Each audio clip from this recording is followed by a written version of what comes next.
Ultimo minuto di recupero del derby di promozione tra Raffadali e Camarat.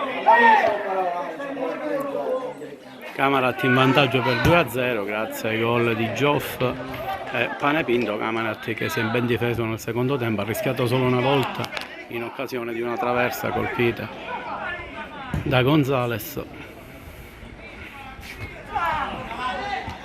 Palla ancora dentro l'area e c'è la punizione per il Camarat. Forse ci poteva stare anche il rigore, ma ormai diciamo che il match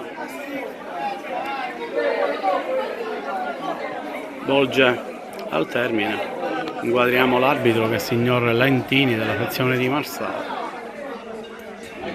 Punizione fischiata a favore del Camarat. Zabì aspetta il pallone per rinviarlo, l'arbitro che guarda il suo cronometro ancora una volta. Aveva dato 4 minuti di recupero, c'è stato un cambio, siamo al quinto minuto di recupero e in questo momento Manuel Lentini fischia alla fine il Camarat che si aggiudica il derby del campionato di promozione contro il Raffadali per 2-0. Terzo successo di fila per il Camarat, 2 in campo ed 1 a tavolino, quello di Partinico. Terza sconfitta di fila per il Raffadali. Nessuno si aspettava che la squadra del presidente Lomasco dopo 3 giornate non avrebbe raccolto neanche un punto. Dallo stadio comunale di Raffadali è tutto, si abbracciano i giocatori del Camarat per il successo. Il Raffadali Camarat finita 0-2 per il Camarat, siamo col tecnico Renato Maggio, mister, una gran bella partita della sua squadra.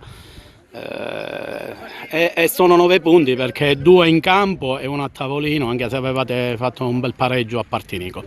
Ma sinceramente a me interessavano oggi 3 punti, la prestazione ancora deve migliorare perché è una squadra nuova e c'è bisogno di tempo, però per quanto riguarda gli elementi la società mi ha messo a disposizione 15-16 ragazzi, a prescindere se sono bravi o no, ma sono tutti ragazzi eccezionali. Per quanto riguarda la classifica, noi piano piano cercheremo di fare più punti possibile per far sì che il nostro obiettivo è di arrivare nei primi 5.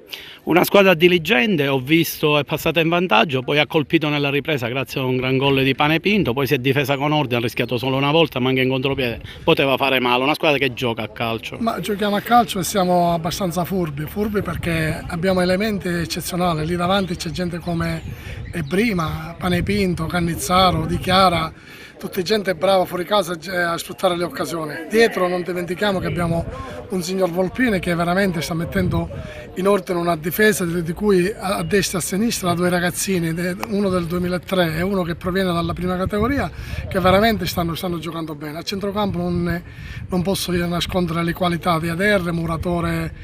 Onestamente abbiamo una squadra buona e una squadra di elementi interessanti.